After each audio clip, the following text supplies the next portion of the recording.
So, friends, one of the expected areas in the economy aspect is the whole talk about Indian economy reaching the size of $5 trillion. Okay? Actually, the concept of Indian economy reaching $5 trillion was first mooted in 2019. When 2019, of course, we have the elections, right? So after the elections, subsequently, we have Subramaniam Krishnamurthy, who is the CEO, CEA, Chief Economic Advisor to Prime Minister. When we had the survey in that year, the government was talking about the economic growth that can bring in by the new regime, new dispensation. So the first idea of $5 trillion economy was 2019, when Indian economy was at the rate of about $2 trillion. By that time, Indian economy was $2 trillion. So there has been lot of talk sorry, about taking Indian economy to $5 trillion level by 2024 itself, because their projection is that, in these elections, 5-year term, the government might take the economy to the next level.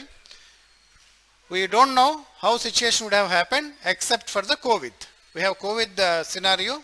So COVID has totally destabilized the global economy, and then naturally the talk about $5 trillion economy has has been pushed back. However, now again it is back in the current topics, because recently India has overtaken UK to become the 5th largest economy in the world. So if you see the scenario, now US economy, if you see, of course, this is in billion. If we convert into trillion, it will be 26. US economy will be 26 trillion, which is very big. We are nowhere near, but it's very big economy. But if you see the top 5, just at least 1, 2 you remember for a perspective. So if you say India is $5 trillion economy, what is the number 1? What is the size? The number 1 size is US, and it is $26 trillion, or you say 26,584 billion, whatever. You can roughly remember as 26 trillion, that is easy to remember. Then the second is, of course, China. Though we are always saying we are competing with China, there is a lot of difference between India and China in terms of economy. China is the second largest economy in the world, and it is a very, very big economy. It is 19,374 billion. This is 2022 figures, because they go by the calendar year. Our financial year is from April to March, but US and others go by the calendar years. So these are last year's figures for them, 2022, which is latest. Okay, then of course these figures you need not remember, but Japan, Germany and India. Now India is the 5th largest economy. So this has aggravated the hopes that the growth in India has been impressive, and we are on track to go to $5 trillion economy, which means if UK is now $3 trillion economy, the widening between India's economic position and UK's economic position will be much less, much more, because India grows at a 9% average GDP. Last 30 years, let us remember this in a blunt manner. Last 30 years, if you see average out India's economic growth, it has been at 9%. This you remember. Last 30 years, I will also give it in the handout. We have a 9% growth. However, to support the growth trajectory of Indian economy, we also need to, like we have seen, globally US is the first, China, Japan, then Germany, which is the 4th, India is the 5th. Then who are below India, major European countries, which are considered to be very well developed, which are considered to be very westernized economies for us. So even UK is now below us, then France, then Canada, then Russia and Australia. This is the global economies which rank below India now. So US, China, Japan, Germany, India, UK, France, Canada, Russia, Australia, this is the way the global economy is moving. But one thing is very, very important. See, you may think that our economy is very big, we are doing very well. The size of economy is nothing but GDP size, the total value of goods and services produced in a country. But then the quality of life, the standard of living will be much higher in these countries, European countries. You see, France, Canada, for example, the quality of life or in the earlier essays we are talking about poverty. We have not covered the Human Development Index and all that, but we are talking about Human Development Index and poverty and all that. They are much higher than India, but we are talking about the sheet size. So under no circumstances we should not get confused between the size of the economy and the quality of life. You know, as we were discussing the essay related to poverty, we still have a serious challenges in the poverty, but the size of economy is good. Now, what is the benefit? First of all, why are we talking about? If you construct the essay, the questions may be, discuss India's journey towards towards $5 trillion economy. They may ask that, or you say, they may simply ask India's economic primacy, or India's size of GDP was growing very fast. Analyze the recent growth trends in Indian economy vis-a-vis the global economy, or simply they may say that, do you think India's dream to reach $5 trillion economy by 2027, will it be a reality or not? Is it possible? Or what are the key drivers for Indian economy to reach, the $5 trillion mark? There is one interesting description that you come across. Indian economy has been described as the bright spot on the global economy. Remember this, in the introduction you can mention this. In most of the international agencies, including IMF, even yesterday IMF has upgraded India's growth prospects. But anyway, you need not update it on day-to-day basis in an essay. But I'm just telling you an example. So you take up any global agencies, whether it is Indian International Monetary Fund, or whether it is World Bank, or Asian Development Bank, or JICA, whatever, all international agencies, if you see, India is being described as a bright spot on the global economy, bright spot on the global economy. Now, that is the context for us. So, why is this hype?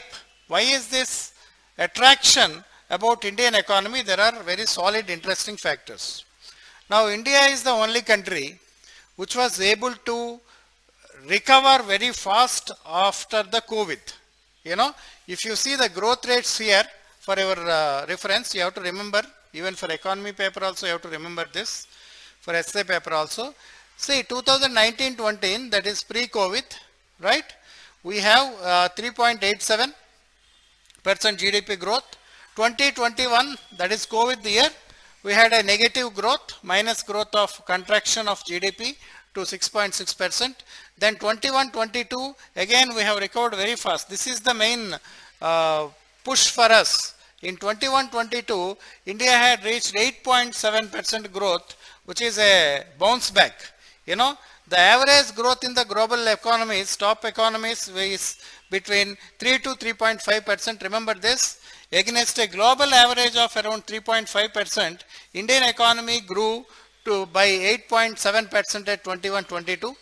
And last year, that is ended April 2023, March 2023, that is financial year 2022-23, we still managed to get 7% growth. So you may say, why is it less and why are we still happy?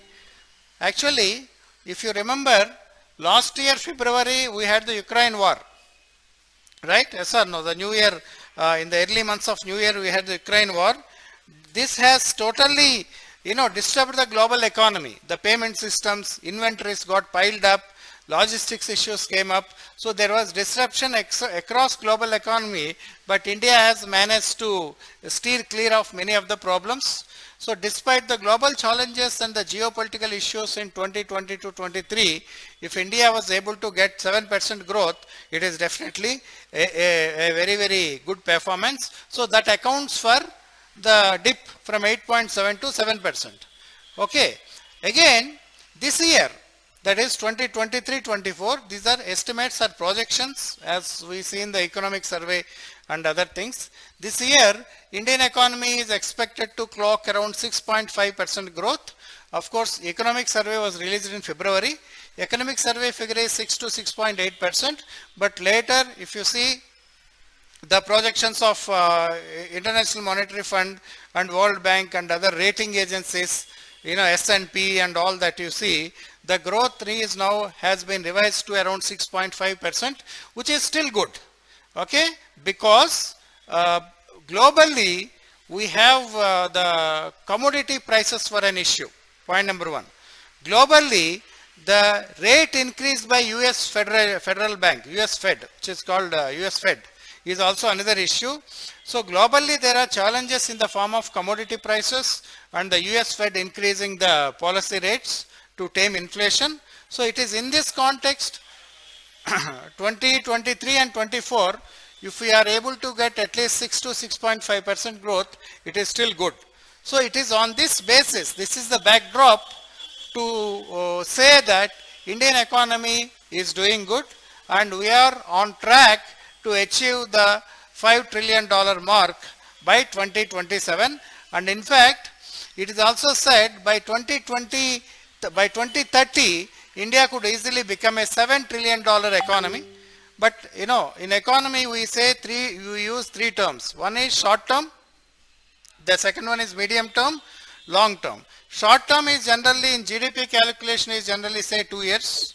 Medium term is anything between 3 to 5, and after that it is long term. So long term predictions in the global economy are not advisable, not reliable as of now. So but the short term and medium term prediction for Indian economy is good. You take both into consideration. In the short term, that is by 2026 end, it's already 2024, FY 24, right? Financial year 2024. We just have another first quarter is over. We are already in July. Another less than 3 months, less than 9 months we have. So if you see next 3 years, it is likely that we can actually hit the $5 trillion mark by 2027. Rest is again speculation. We cannot predict the global economy and global scenario beyond 2-3 years. COVID, did we expect? Yes or no? It has totally dethroned everybody from their economic primacy. So the point is, going by the current scenario, it is important that we note that the growth in Indian economy has been good. Point number one. Point number two, our recovery is very high from the COVID impact. So we almost reached the pre-COVID level economic development. Then the next important point is, even in the context of global political developments like geopolitical issues or Russia-Ukraine war and its fallout, we are still able to do well. So this is the basis on which we say the current scenario in India qualifies us to aspire for $5 trillion mark by 2027. That is the thing. Okay. Now then let us talk. You can organize the essay like this. The context I told you 2 points. First, you say that the 2019 optimism of government coming back, NDA government coming back. Now what is the relation between NDA government and the economy? It is not a question of NDA government or Congress government. 2019 the government got very thumping majority, right? Whereas 2014 to 19 it was somewhat dependent on NDA. 2019 it was not dependent. So you see the financial markets or stock